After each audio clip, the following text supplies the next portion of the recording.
Mheshimiwa David Kienzile, naibu waziri wetu wa uchukuzi mkuu, kazi, ajira pamoja na mahusiano, Mheshimiwa Albert John Chalamila, mkuu wetu wa mkoa wa Dar es Salaam, ndugu yetu Daktari Bartolomeo Lufunjo, mwenyekiti wetu wa bodi ya wadhamini, Daktari Prosper Mgaya, mkuu wetu wa Chuo cha Taifa cha Usafirishaji, viongozi waandamizi wa serikali, nikitambua uwepo wa mkuu wetu wa wilaya ya Ubungo pamoja na timu nzima ya viongozi wa serikali walioko hapa, viongozi wengine wakuu wa taasisi, kipekee nikimtambua mwakilishi wa katibu mkuu kutoka Wizara ya Uchukuzi na moja wa watoa mada katika siku ya leo, lakini mtambue ndugu yangu David Kafulila, mtendaji mkuu wa PPP Center na moja wa watoa mada katika siku ya leo. Nitambue viongozi wengine walioko hapa wa taasisi za umma pamoja na wa sekta binafsi, wajumbe wa kamati ya utendaji ya TALTA, wanachama wa TALTA, wadau wa tasnia ya logistics na usafiri, wanahabari, wageni waalikwa, wenyeji wetu, wanafunzi katika chuo chetu cha taifa cha usafirishaji, na mimi niungane na waliotangulia kusema kuwasalimu kwa jina la Jamhuri ya Muungano wa Tanzania. Kipekee na mimi nimshukuru Mungu kwa kutuwezesha kukusanyika leo katika tukio hili la kihistoria, na ambapo mkuu wa chuo amesema wametimiza miaka 50 na sasa wameshaanza mwaka wa 51, walikuwa hawajawahi kupokea ugeni wa waziri mkuu. Kwa namshukuru Mungu sana leo kutuwezesha kujumuika pamoja katika tukio hili kubwa la kihistoria na ambalo limetengeneza historia ya chuo chetu.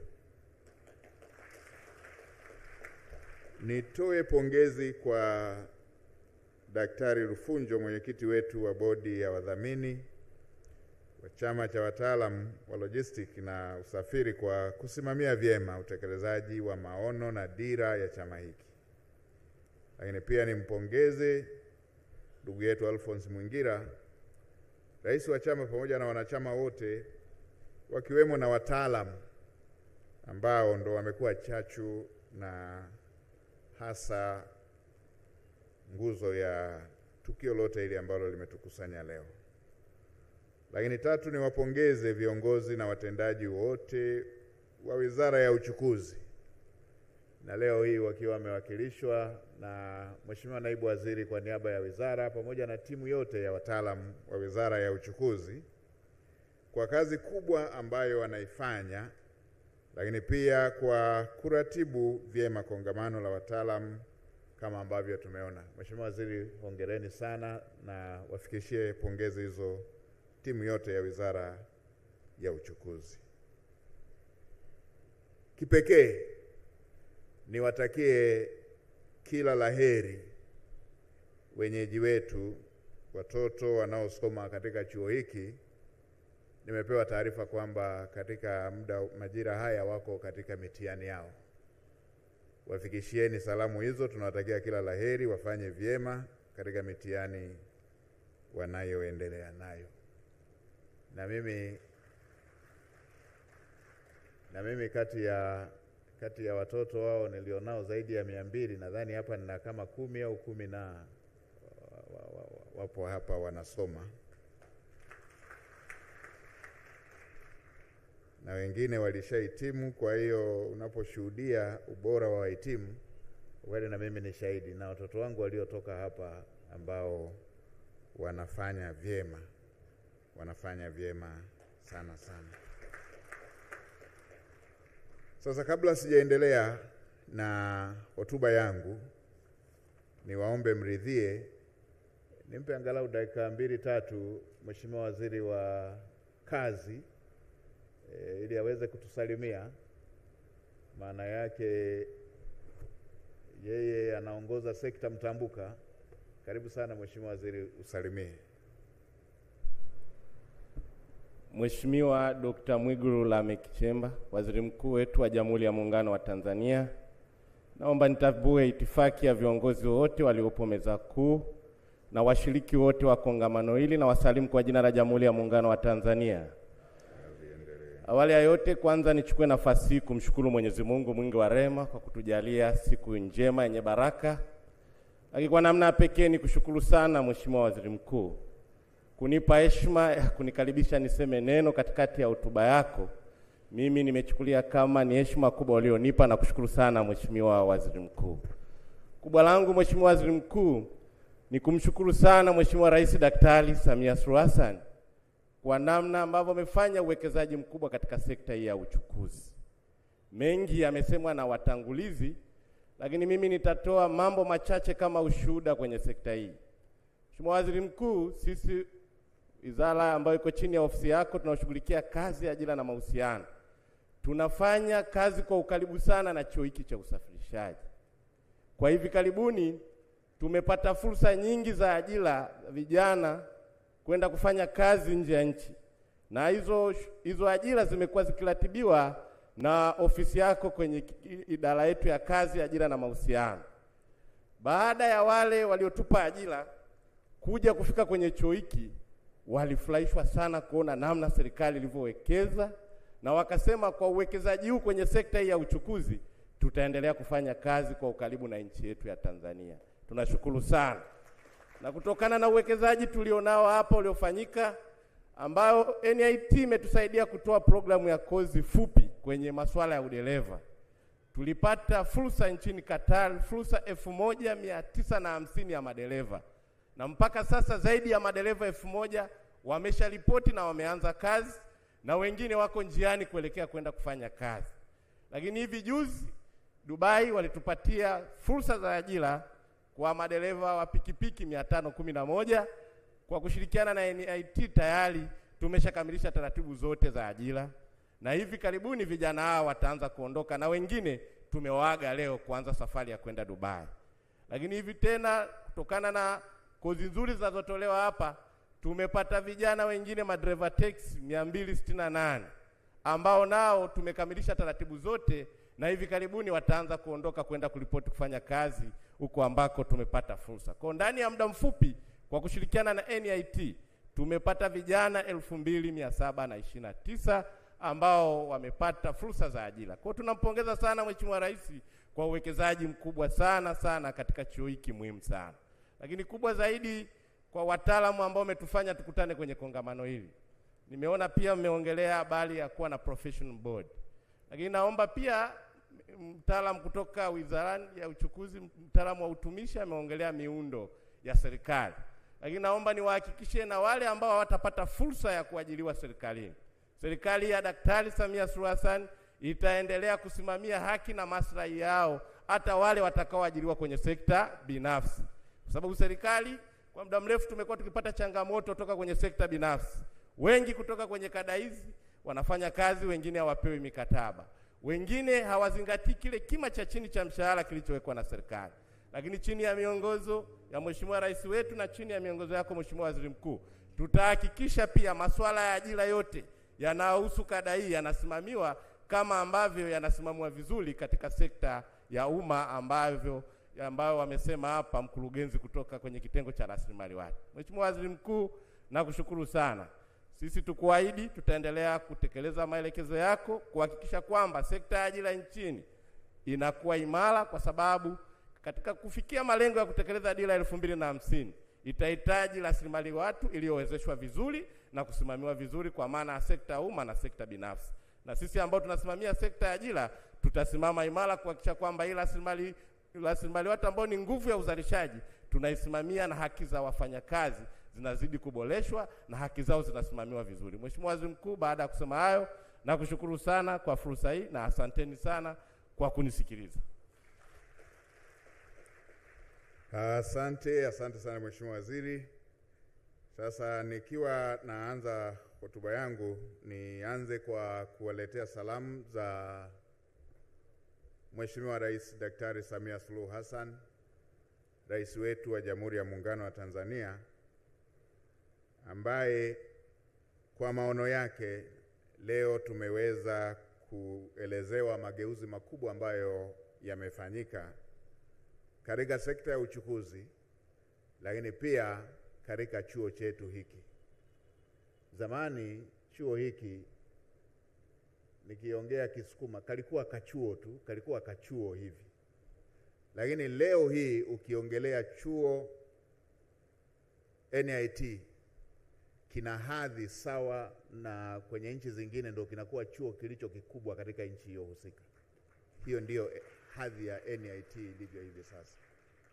Na si tu kwa idadi ya wanafunzi, lakini kwa kweli tumejionea miundombinu na taaluma inayotolewa. Inakitaja kwamba hiki ni moja ya vyuo vikubwa Afrika Mashariki na Afrika kwa ujumla. Tumeelezewa mageuzi ambayo yamefanywa. Hii ni ishara jinsi ambavyo Daktari Samia Suluhu Hassan anathamini mchango wa chuo hiki, na amenituma niwajulishe na kuwahakikishia kuwa serikali ipo tayari kuwawezesha wataalamu hawa wa logistics na usafiri ili taifa letu litumie vyema, linufaike vyema na kwa ufanisi mkubwa katika fursa zinazotolewa katika sekta ambazo zitanufaika na wataalamu hawa mnaowaandaa. Aidha, amenituma niwahakikishie kuwa serikali itaendelea kuimarisha ubora wa miundombinu ambayo mnahitaji, lakini pia na uwezesho waweza kuhakikisha kwamba mnatekeleza majukumu yenu na kufikia malengo yaliyokusudiwa bila kuwa na kikwazo. Leo hii zaidi ya 80% ya wanafunzi wanapata mikopo ya serikali, ambapo mtakumbuka zamani moja ya vikwazo vya watoto wengi, ukiondoa wale waliokuwa wanasoma wakati ule Chuo Kikuu cha Dar es Salaam na kampasi zake, yani Muhimbili pamoja na UCLAS, maeneo mengine watoto wa Kitanzania walikuwa hawapati mikopo na hivyo kukosa fursa hizo. Daktari Samia Suluhu Hassan akaongeza vyuo vya kati, lakini na vyuo vikuu, na idadi ya wanufaika wa mikopo hiyo na viwango vya mikopo wanavyopata watoto wetu wanapokuwa katika vyuo hivi. Kwa hiyo hata haya ambayo mmeyasema, ambalo mojawapo nimeongea nawe mkuu wa chuo, ukisema kwenye mikopo wale wanaosoma hizi programu mpya ambazo pia si ndefu kama wanazosoma wale wanafunzi wengine, wao bado hawanufaiki na mikopo. Kwa niaba ya serikali tumelipokea, na kadri hali itakavyokuwa inatengemaa, tutaangalia uwezekano wa kujumuisha na hawa vijana wetu ambao wanasoma programu hizo.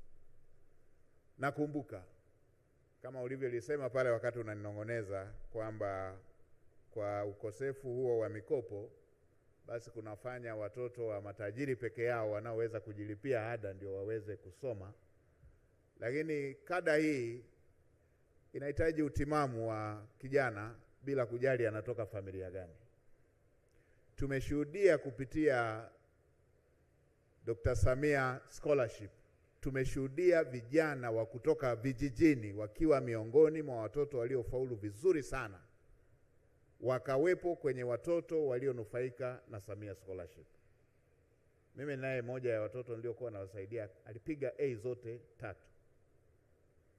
na baada ya kuwa amepiga hizo A zote 3, na mimi nikapata unafuu, kwa maana chuo kikuu sasa akaingia kwenye Samia Scholarship. Kwa hiyo ufanisi pamoja na kujifunza na kufaulu vizuri hakutegemei umetoka familia gani. Kila mtu anazaliwa na talent yake. Kwa hiyo hata hii sekta ya usafiri, hasa haya ambayo tumeenda kuyaona makubwa yale, anaweza akanufaika na anaweza akasoma mtoto kutoka familia yeyote ile. Kwa hiyo hili tumelipokea, na ndani ya serikali tutaendelea kulifanyia kazi, na bahati nzuri sana Mheshimiwa Rais amejitambulisha kwa kujali watoto wa Kitanzania. Ndio maana akatoa scholarship ambayo kigezo chake si kumjua mtu. Kigezo chake ni kufaulu vizuri. Ndio maana imechukua mpaka watoto wa kutoka kwenye sekondari za kata kule, kwamba kwenye background yake alisoma sekondari ya kata kidato cha kwanza mpaka cha 4, kidato cha 5 na 6 akafanya vizuri kutoka kwenye sekondari ya kata. Kaenda shule maalum kidato cha 5 na 6, amepasua pointi 3, kaingia kwenye waliofanya vizuri sana, amepata scholarship ya kwenda kusoma chuo chochote duniani. Hiyo inatuambia kwamba haya mambo ambayo tumeonyeshwa na uwekezaji huu si wa kundi maalum, bali ni watoto wote wa Kitanzania. Zamani nilikuwa wakati tukisoma nilikuwa nikijiuliza kwamba kwa kweli moja ya wataalamu walio na kipawa cha juu sana, nilikuwa nikisema hivyo wakati tunachagua masomo, nikasema basi wataalamu hao watakuwa wale wanaofanya operation ya moyo. Yaani kwamba wanafanya operation ya moyo, huku yule wanayemfanyia operation anatakiwa aendelee kuwa hai. Na uhai unahitaji moyo uwe unadunda, unafanya kazi.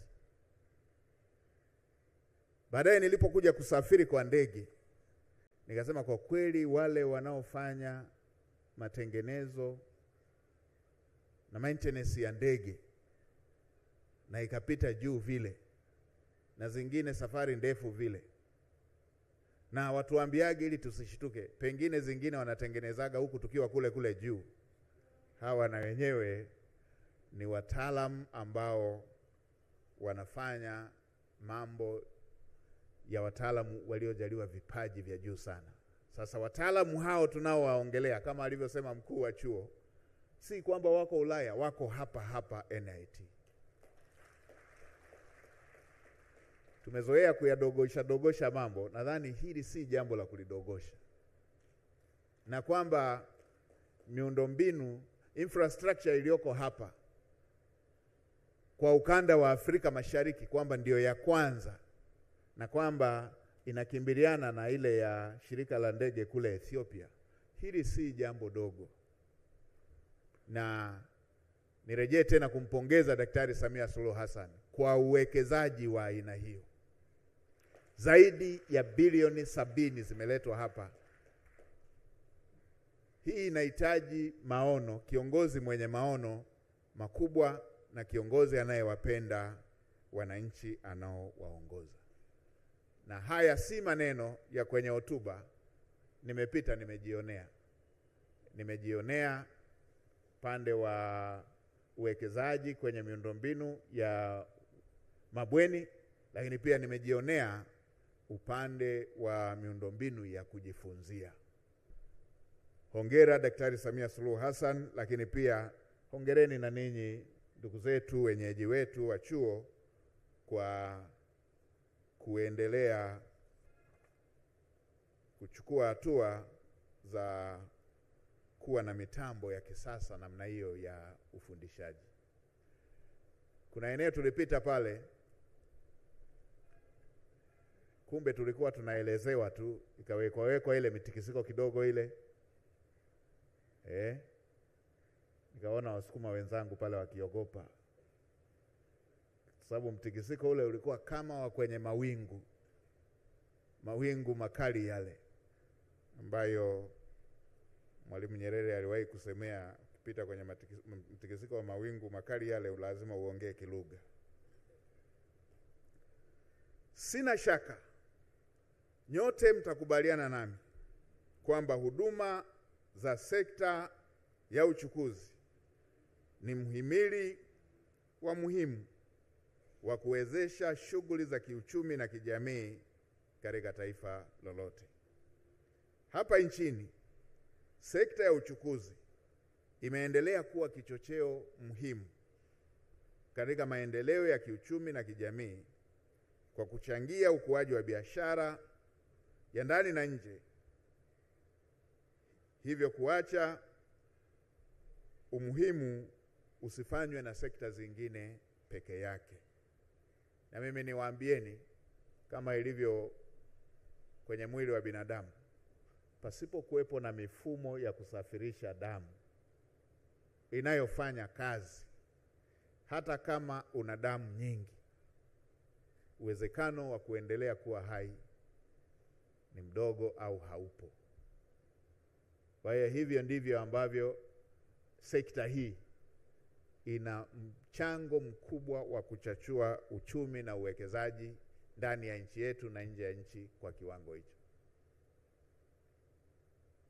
Zamani katika maeneo mengi kulikuwa na uhaba mkubwa. Si kwamba wazee wetu wa enzi hizo walikuwa wazembe sana wa kuzalisha, la hasha. Lakini miundombinu ya usafiri na usafirishaji ilikuwa duni.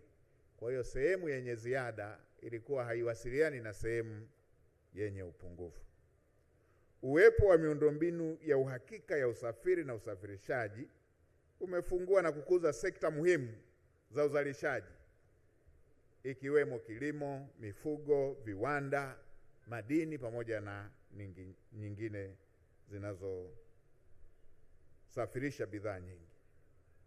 Miundombinu ya uhakika imeendelea kurahisisha muunganiko wa masoko na kuimarisha biashara, ikiwemo pia kuongeza fursa za ajira na kuboresha upatikanaji wa huduma za jamii.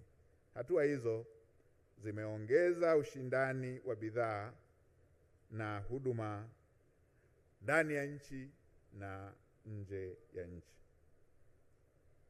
Lakini uwepo wa miundombinu peke yake haitoshelezi. Lazima, kama ambavyo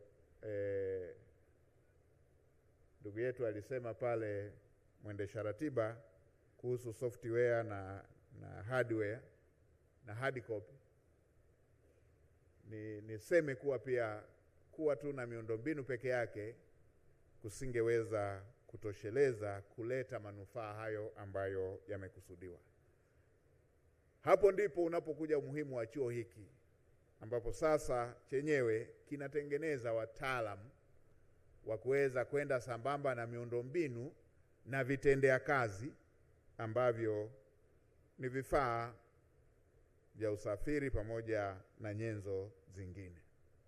Sekta ya uchukuzi imeendelea kuongeza ushawishi wa taifa letu kwa nchi jirani za ukanda wa Afrika Mashariki, Kati na Kusini, kwa kuzingatia jiografia ya Tanzania ambayo kwa kiasi kikubwa ndio lango kuu la upitishaji wa mizigo ya nchi ambazo hazina muunganiko wa moja kwa moja na bahari.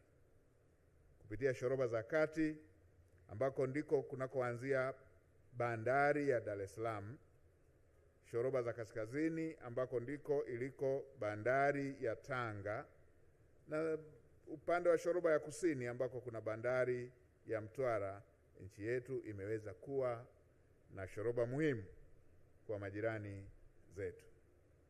Kwa kutambua hilo, serikali itaendelea kuboresha uwekezaji katika miundombinu ya usafiri zikiwemo na bandari zetu ili kuweza kuhakikisha kwamba sekta hii ya usafiri inaendelea kuwa na umuhimu wa kipekee na kipaumbele cha kipekee katika kuwezesha uchumi wa nchi yetu kukua kwa kasi ili tuweze kufikia malengo yale ambayo yamekusudiwa katika Dira 2050. Baadhi ya hatua ambazo zimechukuliwa kama ambavyo Mheshimiwa Waziri wa Sekta ametoka kusema ni ujenzi wa reli ya kisasa kwa vipande vyote na vipande viwili vya mwanzo vikiwa tayari vimeshaanza kufanya kazi.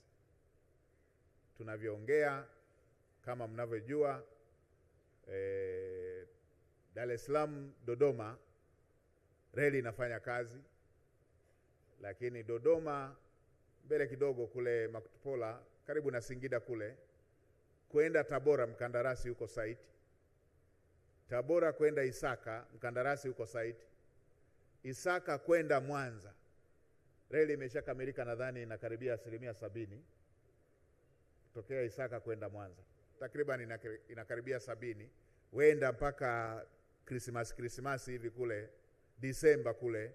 Isaka Tabora wenda, Isaka Mwanza wenda ikawa imekamilika, na hivyo kubakiza Isaka Tabora na Tabora Makutupola, ili kipande kimoja cha kwenda mpaka Mwanza kutokea Dar es Salaam kiwe kimekamilika.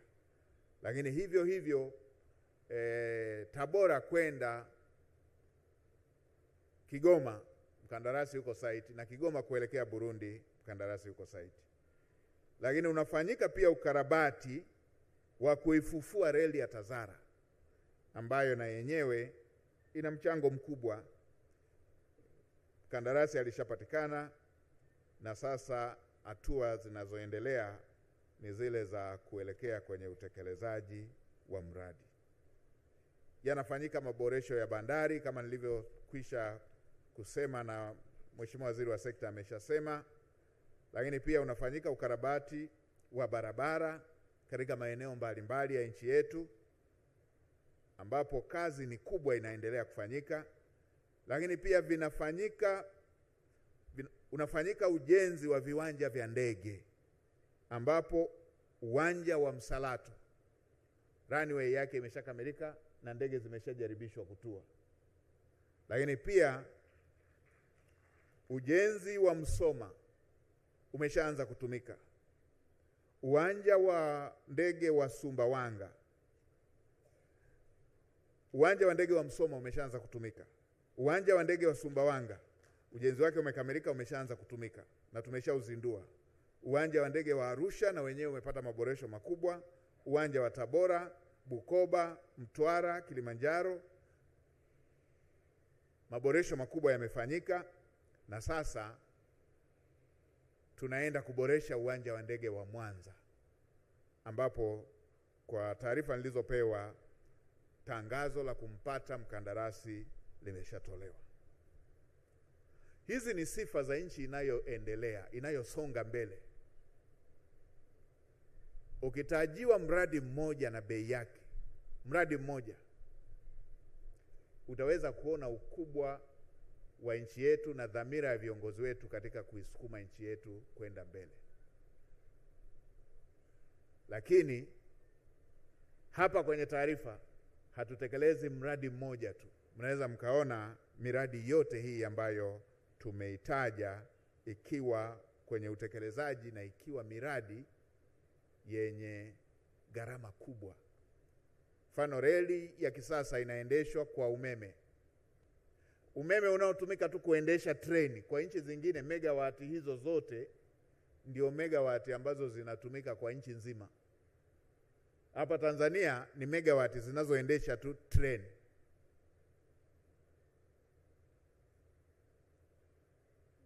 Hiyo inataja ukubwa wa nchi yetu, lakini pia inataja na dhamira ya viongozi wetu. Dhamira ya Daktari Samia Suluhu Hassan ya kuisukuma nchi yetu kwenda mbele.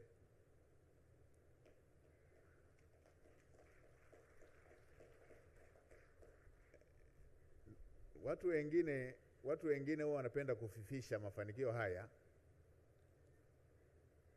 Wengine ambao hawafanyi sana hivyo kwenye nchi zao hutamani yasisemwe ili wao wasigombane na wananchi wao.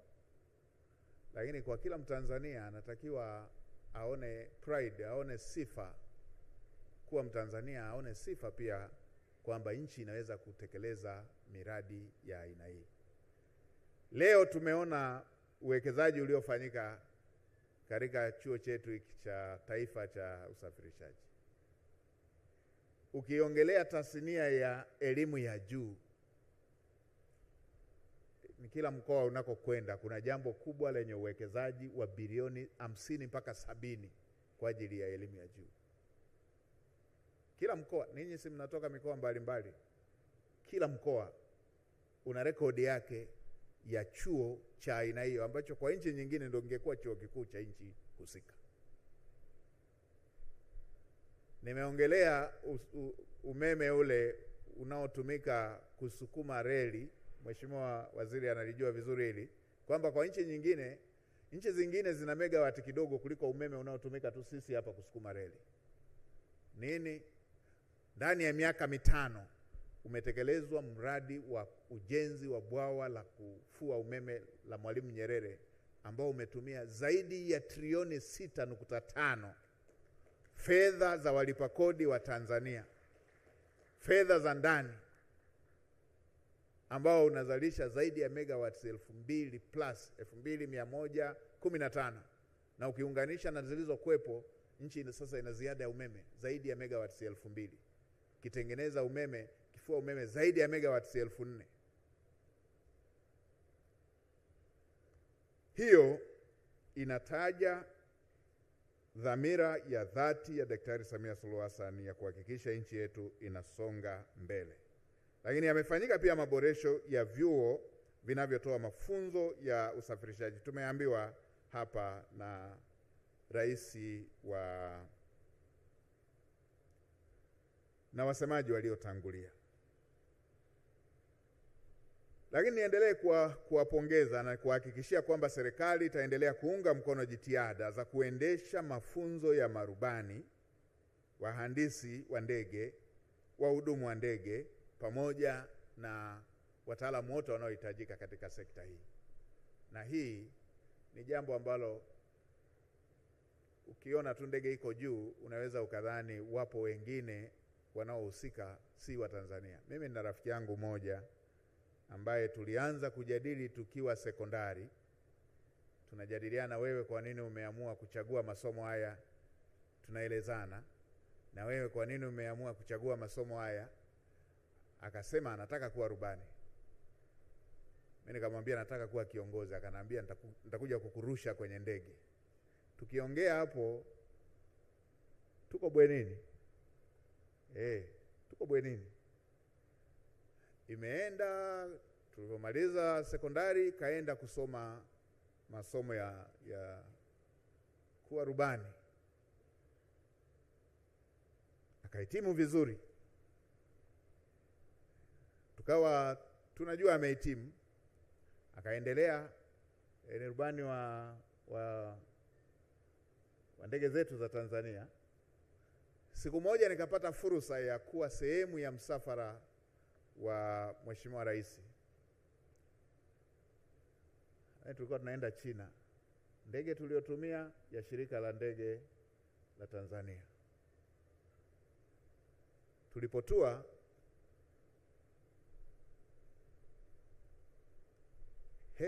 naangalia wale marubani waliokaa pale. Namuona jamaa tuliyekuwa tunakunywa wote uji usio na sukari. Ameinua Airbus. Siku nyingine tukawa tumetokea, nilipata heshima ya kuwa kwenye msafara wa marais wa staafu. Nadhani ilikuwa uapisho wa rais wa Namibia. Tumetoka kule, mmoja akanishtua, unajua kwamba jamaa yako ndo anayelirusha? Na tunakatiza kwenye mawingu. Tulivyosogea hapa nikawa naogopa. Tulivyosogea hapa karibu na hapa nikaenda kuchungulia hivi, anakatiza kwenye mawingu.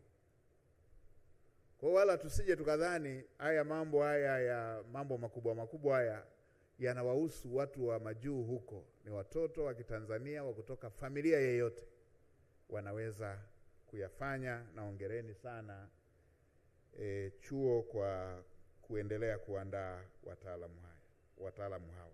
Niendelee kurejea kutoa pongezi nyingi kwa Wizara ya Uchukuzi kwa kusimamia ujenzi wa mazingira bora kwa wataalamu wetu, mazingira hayo yakiwa ni pamoja na kutambua mchango wao katika wao wa taaluma katika utoaji wa huduma za usafiri na usafirishaji kwenye mnyororo wa thamani, masoko, pamoja na watumiaji wa mwisho wa bidhaa hizo. Kwa mfano, mazao kutoka vijijini kwenda kwenye masoko yanahitaji mnyororo huo ulioboreshwa. Nikiwa naelekea kwenye kuhitimisha, nigusie hoja ambazo zilitolewa katika risala na Rais wa TALTA. Risala imesheheni taarifa muhimu kuhusu chama na imebainisha baadhi ya changamoto. Mojawapo, kama nilivyoinukuu vizuri, kama nilivyoiandika vizuri, ni kuhusu sekta ya uchukuzi kutokuwa na bodi mahususi ya usajili wa wataalamu wake ambayo itakuwa imeundwa kwa mujibu wa sheria. Nilikupata vizuri, nimeinukuu vizuri kwenye notes zangu hapa. Tumelipokea. Ni jambo ambalo lina mantiki, ni jambo ambalo lina msingi, ni hoja ya msingi, kwa kuwa inalenga kuweka udhibiti wa ubora wa wataalamu. Na kwa kweli nikiri kwamba nimefarijika sana kwa kuwa imekuja katika wakati mwafaka ambapo serikali imeshaanza kufanyia kazi na inajielekeza sana katika kuhakikisha tunawekeza kwenye ubora. Ukirudi nyuma miaka 25 ya dira iliyopita, katika kila eneo tulikuwa tunawekeza kwenye upatikanaji. Shule tulikuwa tunawekeza kwenye upatikanaji, yaani kila watoto angalau waende shule. Ndio hapo tukaanzisha shule nyingi sana hizo. Afya tulikuwa tunawekeza kwenye upatikanaji, angalau kuwe na zahanati karibu pale, vituo vya afya, watu wapate huduma katika sekta hizo na maeneo mengine yote.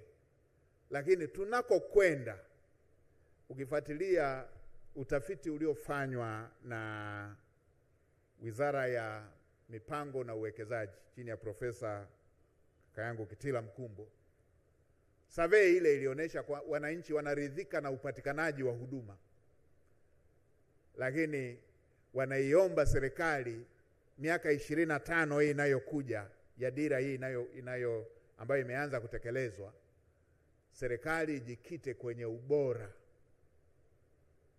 elimu bora, afya bora, kwa sababu upatikanaji katika maeneo mengi kwa kweli upatikanaji umeshakuwa wa uhakika, lakini ubora ndiko ambako survey zile zilionyesha serikali ijikite.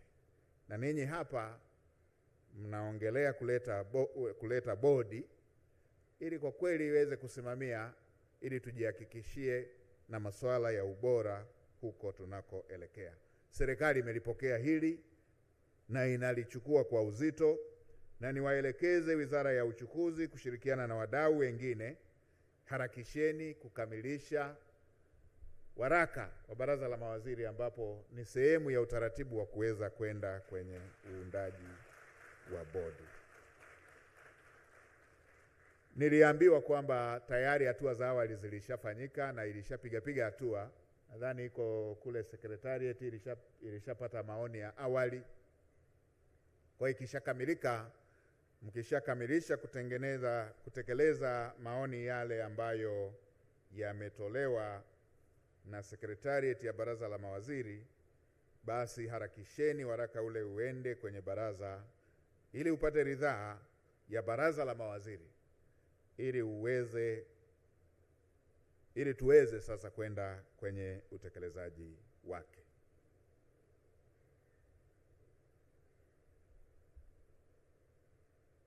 Nina uhakika kwa mantiki hii na kwa msingi wa hoja hii hakutakuwepo na kipingamizi.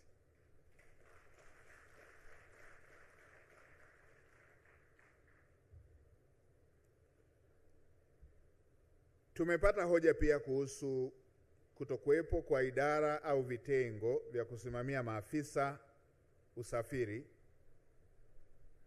Kila wizara, taasisi, mashirika, halmashauri wamekuwa tu wakitumia afisa aliyepo kama kujaza nafasi tu hivi, lakini pia bila kuwa na vitengo mahususi.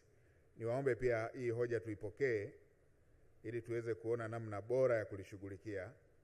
Mheshimiwa Waziri, pamoja na nimwelekeze pia katibu mkuu wetu ambaye ndo wanashughulikia na masuala ya uratibu, kulifikisha jambo hili ofisi ya Rais, management ya utumishi wa umma, kwa kuwa hili ni jambo mtambuka, ili Wizara ya Uchukuzi, ofisi ya Waziri Mkuu uratibu, pamoja na ofisi ya Rais, management ya utumishi wa umma waweze kulifanyia kazi kwa namna ambayo itakuwa mwafaka ili kuweza kutekeleza hilo. Mheshimiwa Rais alishaelekeza yanafanyika marejeo ya taasisi pamoja na miundo ndani ya serikali. Kwa tunaamini hili na lenyewe limekuja katika muda mwafaka ili liweze kufanywa kazi. Mheshimiwa Waziri Mjikokas na Waziri wa Utumishi wa Umma pamoja na TAMISEMI ili kuweza kuliratibu hili ili tuweze kulipeleka kwenye utaratibu ambao utakuwa bora, sambamba na marekebisho yale ya taasisi, idara mbalimbali pamoja na miundo ndani ya serikali ambayo inalenga kuleta ufanisi. Hoja kuhusu matangazo ya ajira kwenye maeneo ya logistic na usafiri, ambapo umeelezea kuwa yatolewi kwa kuzingatia sifa sawa, kwa kuwa kila kada inao muundo wake unaobainisha sifa za watumishi wake wa kada hiyo. Hili na lenyewe nilisisitize wa wenzetu wanaotoa matangazo kwa kweli wazingatie hili, kwa sababu hili na lenyewe linalenga kuleta ufanisi. Tumeona katika maeneo mengine mengi tumeenda hatua zaidi kwenye maeneo haya ambayo yanahitaji sifa mahususi. Katika baadhi ya maeneo tumeenda hata kwenye ajira waangalie wenyewe aina ya watu wanaowataka. Tumeona hivyo kwa upande wa mamlaka ya mapato na tunaona ufanisi unavyoongezeka. Zamani walikuwa wanaajiriwa watu wa field nyingine tu, anajikuta yuko pale. Tukienda kwenye ufanisi tunakuta ufanisi duni, malalamiko kila kona. Lakini leo hii Daktari Samia Suluhu Hassan alipoipokea hoja hii akaisikiliza. Alipoisikiliza akaona mantiki yake, akaelekeza mamlaka ya mapato waanze kuajiri wataalamu wanaowataka. Naweza mkaona katika kipindi cha miaka 5 mapato yameongezeka zaidi ya mara 3, huku malalamiko yakiwa yamepungua na kama si kuisha kabisa. Sasa na eneo hili ambalo ni very sensitive, ninyi mmeomba matangazo ya ajira yazingatie sifa. Ili tumelipokea, nadhani na lenyewe Mheshimiwa Waziri, wasiliana na wenzako, andikeni, kaeni mkubaliane ili lizingatiwe huko tunakokwenda, makosa haya yasirudiwe. Wizara ya Utumishi, Wizara ya TAMISEMI pamoja na Wizara ya Uchukuzi. Kwa hili na lenyewe tulipeleke kwenye utekelezaji, kwa sababu kwa kweli ni hoja ya msingi. Maeneo haya ambayo yanahitaji utaalamu mahususi, tangazo alipaswa kuwa open tu kwa yeyote, bali linapaswa lilenge wale wenye sifa hizo. Lazima tuwekeze kwenye weledi, na bahati nzuri sasa hivi hatuna uhaba wa weledi, tuna watu wa kutosha. Kila field unaotaka mtaalamu mahususi katika eneo hilo wapo, na ninyi hapa tayari mmeshaandaa wataalamu mahususi wanaotosheleza kukidhi mahitaji. Nimepokea hoja kuhusu TEMESA, na bahati nzuri wizara inayosimamia TEMESA zamani ilikuwa wizara moja na Uchukuzi. Kwa hiyo hii nielekeze Wizara ya Uchukuzi pamoja na Wizara ya Ujenzi mkae ili kuweza kuyaratibu haya ambayo hii hoja ambayo imejitokeza hapa, na sisi ofisi ya Waziri Mkuu tutapata taarifa kuhusu utekelezaji wake ili tuweze kulizingatia pia hili ambalo limeletwa hapa. Hoja kuhusu serikali kupatia rasilimali fedha za kutosha Chuo cha Taifa cha Usafirishaji na Chuo cha Bahari Dar es Salaam ili viweze kutekeleza majukumu yake ipasavyo. Tumeipokea, nimepokea hoja hii kwa kuwa sasa hivi tumeshamaliza bajeti, zoezi la bajeti imeshaanza. Mimi na wenzangu ambao tuko hapa tunaipokea hoja hii ili kadri tunakokwenda kwenye maandalizi ya bajeti ijayo tuongeze fedha kwenye chuo chetu. Lakini kwa mwaka huu niwahakikishie tutawakumbusha wenzetu wa hazina ili fedha ambayo imetengwa iweze kutoka ili muweze kutimiza majukumu yenu ipasavyo. Kwa hili tumelipokea na tunatambua kazi nzuri mlionayo na umuhimu wake. Kwa hiyo tutafanyia kazi haya yote mawili. Tunakokwenda mbele tuendelee kuongeza bajeti, lakini kwa mwaka wa fedha tuhakikishe fedha iliyotengwa kwa ajili ya majukumu haya iweze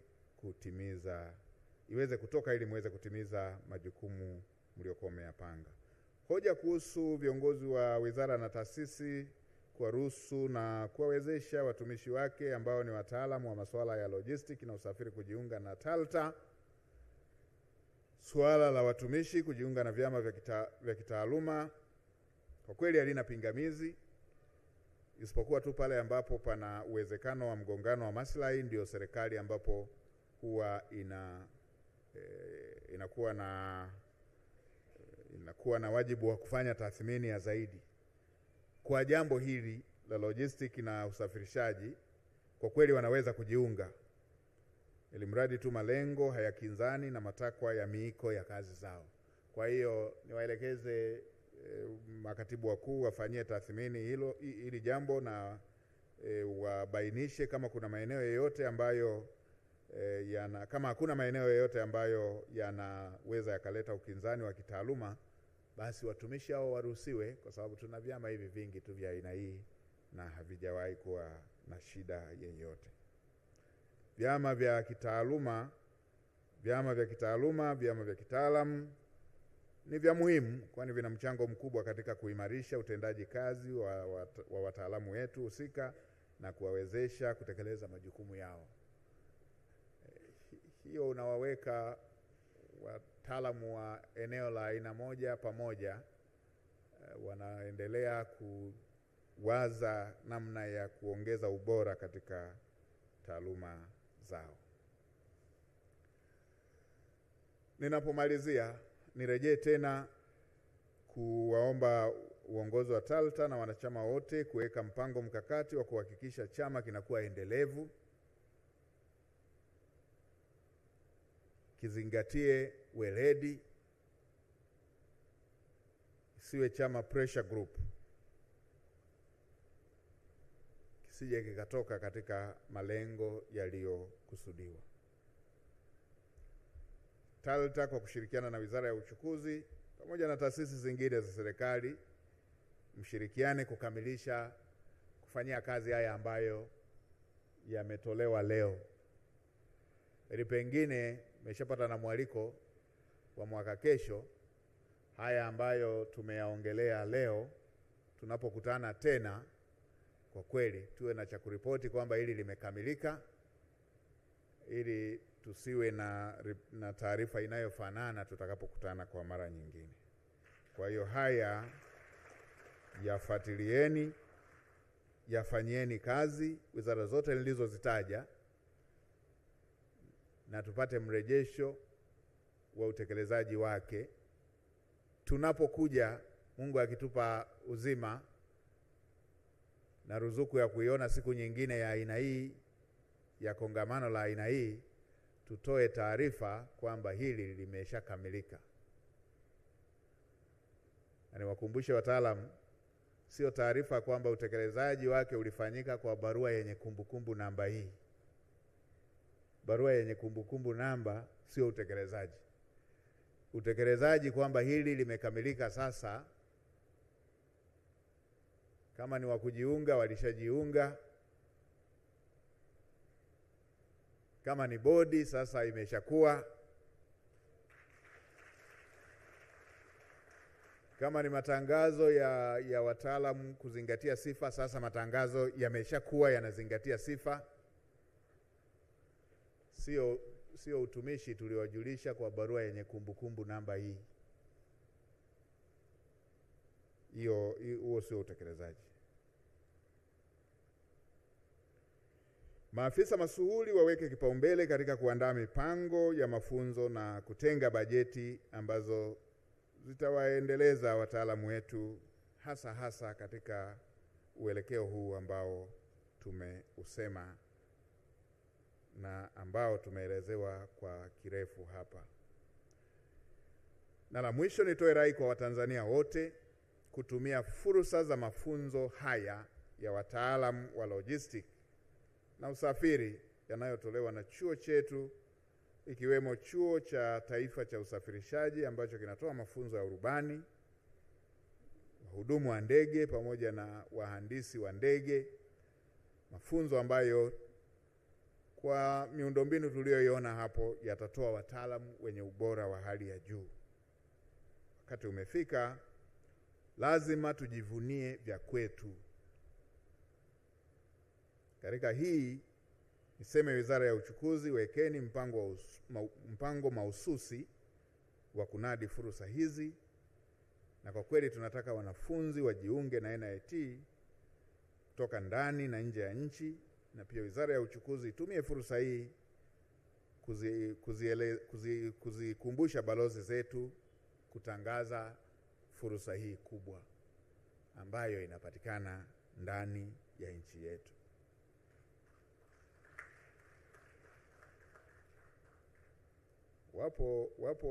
Zipo nchi zingine wakifanya jambo kidogo tu wanalikuza linakuwa kubwa sana. Sisi tukifanya mambo hata makubwa tunayadogosha dogosha.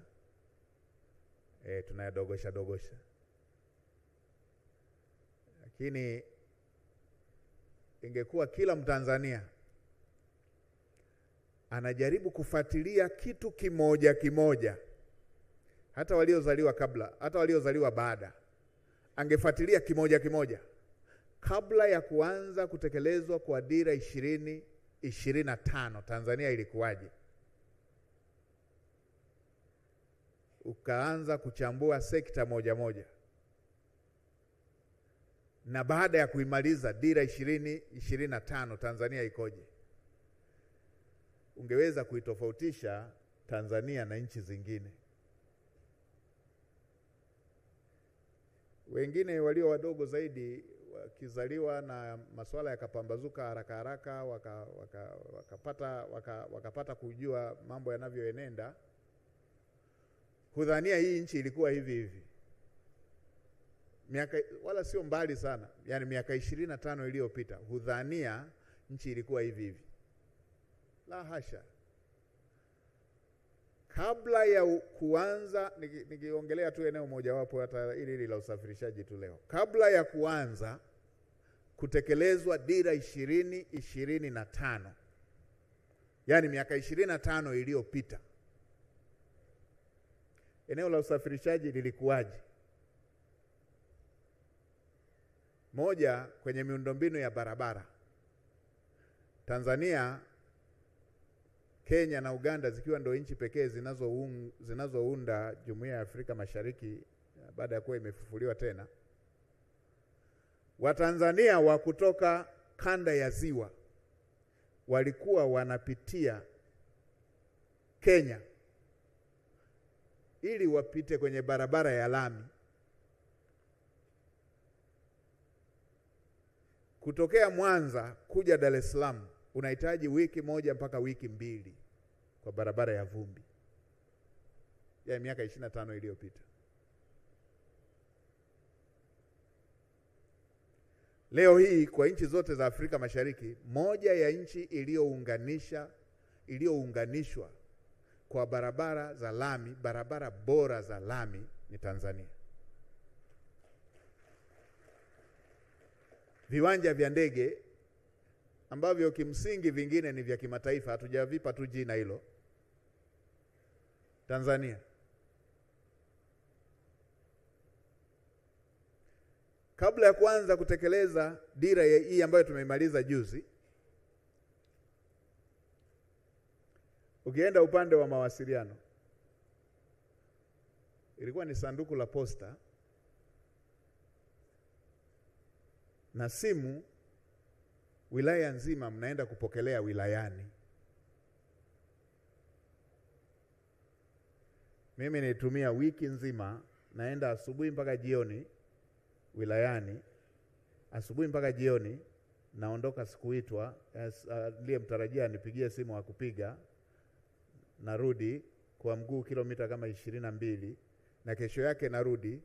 Siku kama ya 7 ama ya 9 hivi ndo napigiwa ili nipewe matokeo ya kidato cha 4. Unaenda huku hujamuandaa anayetakiwa kukupigia simu. Unaenda kusubiria tu kama atapiga.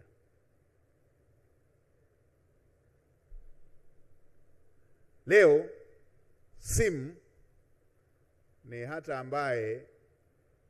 ambaye wafugaji wenzangu, hata ambaye yuko porini anachunga mifugo,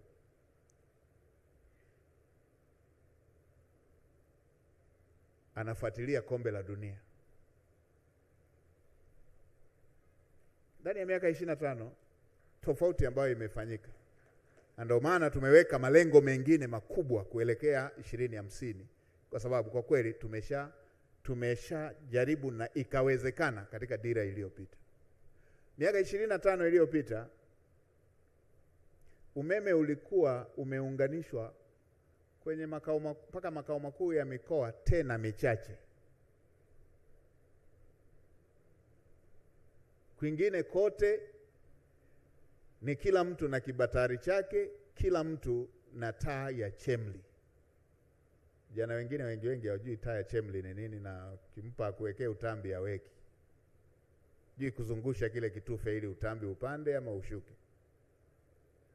Leo tunavyoongea, kila kijiji kimeshaguswa na umeme, kila makao makuu ya kijiji kimeshaguswa na umeme, na kwamba kwenye miaka 5 inayokuja na kuendelea tunaongelea kupeleka umeme kwenye makazi.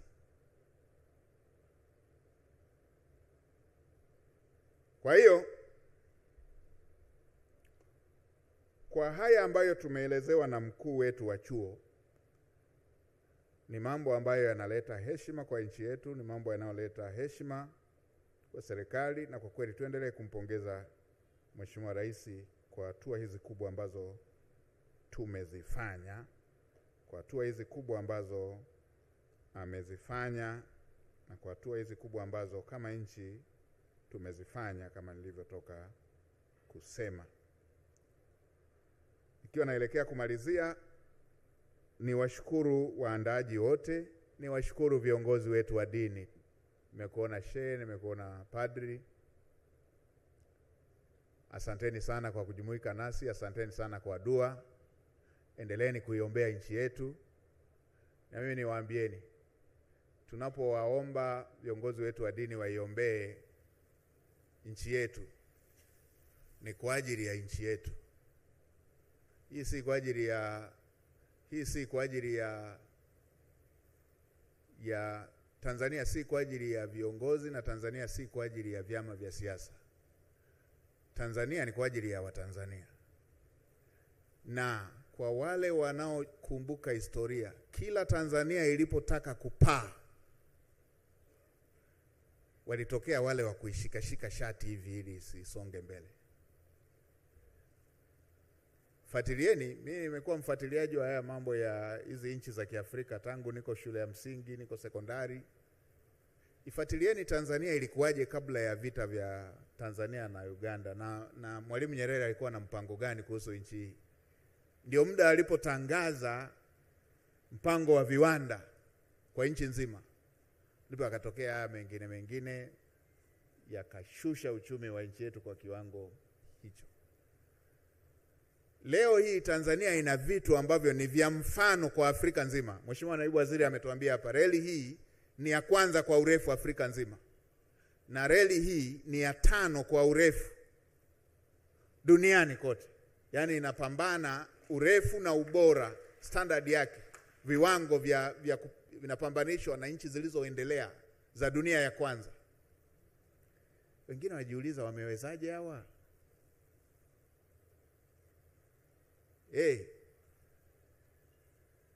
Lakini pia Tanzania ina rasilimali ambazo inakwemo kwenye nchi zenye rasilimali hizo za pekee duniani. Kwa mfano critical minerals, kienda kwenye rekodi yake, Tanzania inakuwa nchi ya 9 duniani na ya kwanza kwa Afrika. Haya yanahitaji kila Mtanzania mwenye mapenzi mema na nchi yake kuiombea nchi yetu. Kuiombea nchi yetu ili rasilimali hizi ziendelee kuinufaisha nchi yetu. Na mimi nampongeza sana Mheshimiwa Rais kwa sababu amesimama imara na ameivusha nchi yetu katika majira ambayo hayakuwa mepesi. Kuanzia alipopokea uongozi wa kuiongoza nchi yetu, moja, alipokea nchi katika mazingira ambayo hayajazoeleka. Maeneo mengine familia tu, familia iliyokuwa imetulia, familia iliyokuwa bora, familia iliyokuwa na maendeleo makubwa. Familia, baba akiondoka ghafla, unakuwa mwisho wa familia hiyo. Nyie hamjawahi kuona hiyo? Lakini Mheshimiwa Rais amepokea nchi katika mazingira hayo, ikiwa kama ilivyokuwa duniani kote kwenye msukosuko mkubwa wa kiuchumi kutokana na COVID-19. Kaipokea nchi katika mazingira yale, huku ikiwa imeondokewa na kiongozi wake, huku ikiwa na miradi mikubwa ndio inataka kuanza: bwawa la Mwalimu Nyerere, reli, daraja la JPM, mageuzi kwenye sekta ya afya, mageuzi kwenye sekta ya elimu. Lakini yote yale yametekelezwa kikamilifu.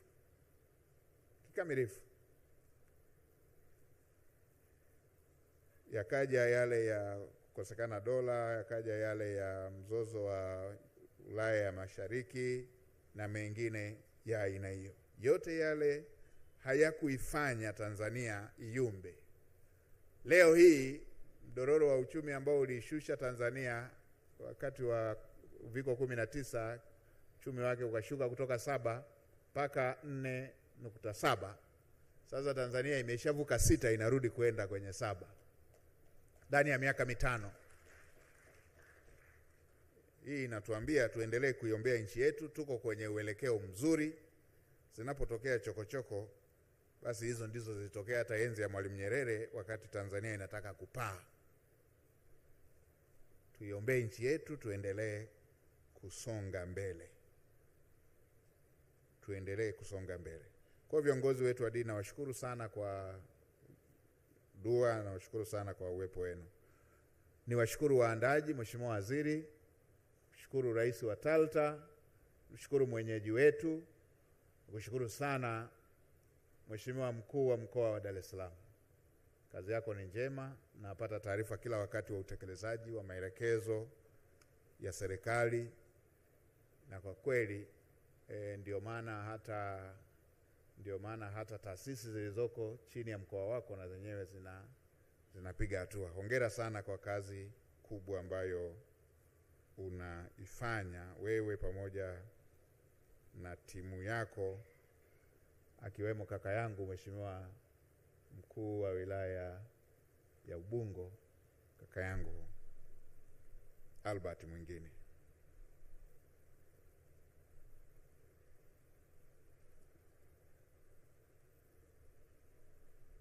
Niwapongeze na washiriki wote, na kwa kweli ninyi ndio mmetufanya tuwe hapa leo. Tunawatakia kila laheri. Hii ni field mahususi sana na ni sensitive, kwa tunawatakia kila laheri. Nimepokea mwaliko wa mwaka kesho, Mungu akitupa uzima, basi mtatukumbusha tu. Na kwa kuwa ninao na watoto hapa, basi na mimi nitapenda kuja. Kwa hiyo Mungu akitupa uzima, basi tutaendelea kuwasiliana. Niseme asanteni kwa mara nyingine, na sasa ninatamka rasmi kwamba kongamano la Chama cha Wataalamu wa Logistic na Usafirishaji TALTA limefunguliwa rasmi, na nawatakia kila laheri, na salamu za pongezi mlizotoa kwa Mheshimiwa Rais nitazifikisha, na ninyi pokeeni maua yenu. Asanteni sana.